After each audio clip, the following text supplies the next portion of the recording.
Cyclone Narelle rapidly intensifies into a major cyclone on tonight's tropical weather bulletin.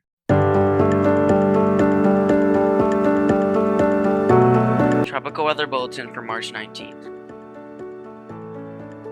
On the map of world tropics, we have one storm active, that being Cyclone Narelle, which is an extremely dangerous Category 3, approaching northern Queensland.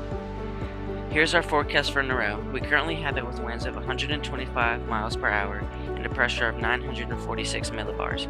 We expect it will continue to intensify to its peak with winds of 140 miles per hour before weakening to 130 as it makes landfall in around 24 hours. It will continue into the Gulf of Carpentaria, likely as a Category 1, and will make its second landfall in around 2.5 days. It will then move inland and lose its tropical status, although it will likely reform over the Indian Ocean. In the Atlantic, the first names are Arthur and Bertha. Eastern Pacific is Amanda and Boris, and Central Pacific is Lala and Moki. In the Western Pacific, the next names are Senlaku, followed by Hagapit. Indian Ocean, Arnab, followed by Murasu. In the Southwest Indian Ocean, the next name is Indusa, followed by Jaluka. South Pacific, Vayanu, followed by Wadi.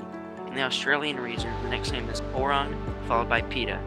Indonesian department, Cempaka, followed by Dahlia. And in the South Atlantic, the next name is Kiowa, followed by Indi.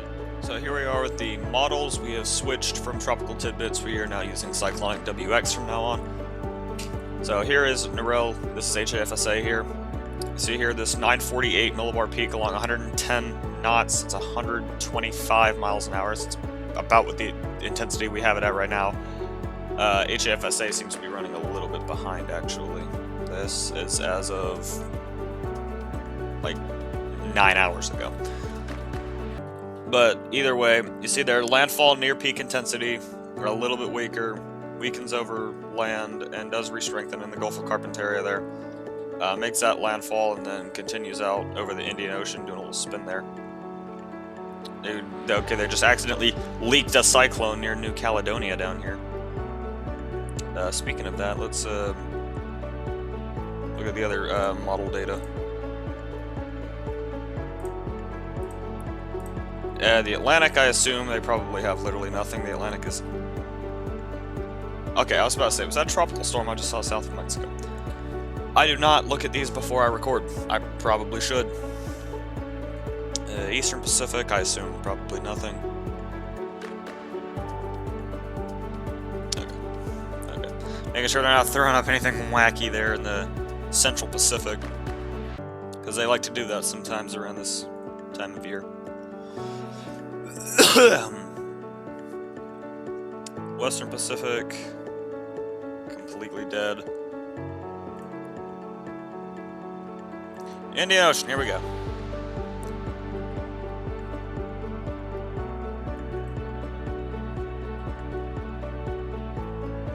I imagine we'll probably have something. There's Narelle right there.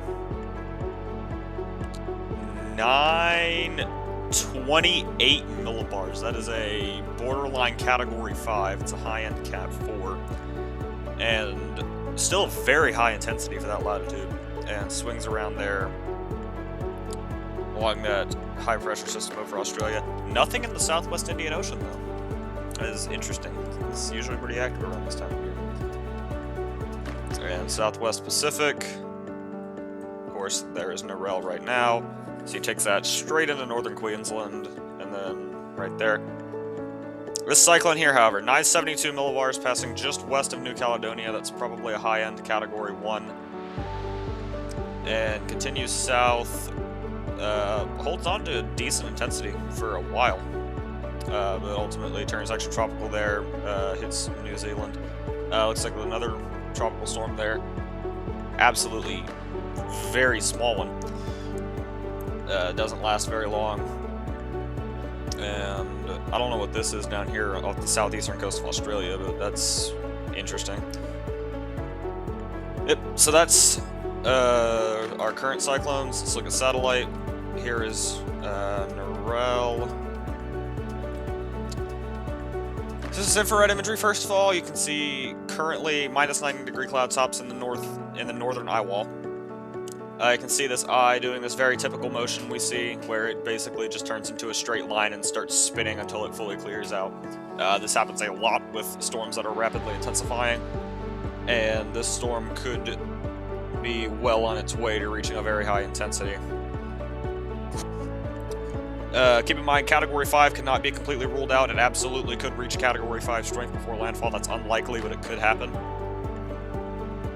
But as you can see in the most recent frames here, that tiny little line is starting to spread a little bit. So it is starting to clear out a proper eye. Not that it didn't have one earlier. It had a little pinhole eye for a bit. Looks like it's quite a bit larger than it was before, but still a small eye for a storm of this size.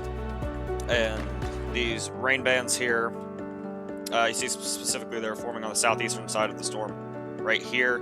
These are what are going to be causing all of the rainfall down in Cairns. I saw was elevated, not as much as near its landfall site, but elevated around 7 or 8 inches. These bands that are going to be curving southwards, well, not southwards, curving around like this, that's what's going to be causing all that rainfall in Cairns and further south. And obviously near the landfall site, we're looking at very high rainfall totals, up to 16 inches, along with catastrophic winds, obviously. And a storm surge probably of around 12 feet. Visible imagery, however, is just now daytime over the storm. So we're going to look at true color imagery instead. You can see here, 6 hours ago, didn't even have a visible eye. And we have since evolved into this. Earlier, however, you see it had this distinct pinhole eye right there. Very, very small eye. And it has opened up a little bit. You can see that eye right there. I'm going to switch over to different visible imagery. RGB. Let's do this. So, as you can obviously see, that eye is clearing out. Very good sign of a rapidly intensifying storm. I didn't even touch on cloud tops on the eyewall, did I?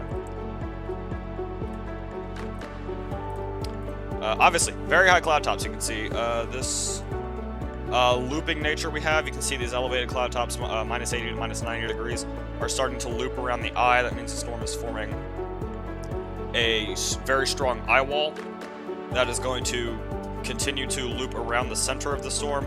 At this point, really the only thing we can hope to stop Narelle is that the wind shear finally kicks in, because it's been battling 25 to 30 knot wind shear for almost 24 hours now.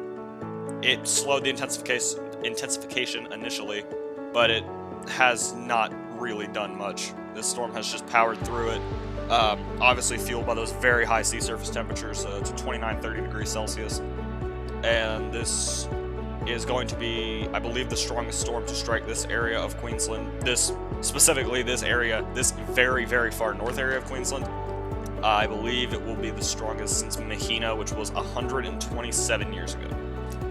But the storm is very, very powerful and is expected to grow even more powerful. The storm's progression in the last 6 hours has been very, very good. I'm sure you can see.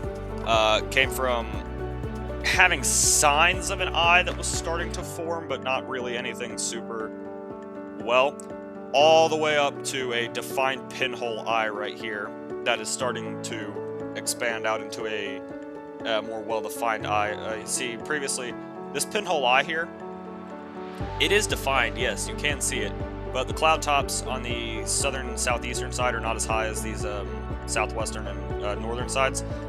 Now it is starting to loop those higher cloud tops around. You can see this right here is going to loop all the way around around the eye, and that's going to give the storm a very, very strong eye wall that, if I had to make a prediction, winds on land will probably be at least 120 miles an hour would be my guess, with gusts probably borderline Category 4, Category 5 equivalent.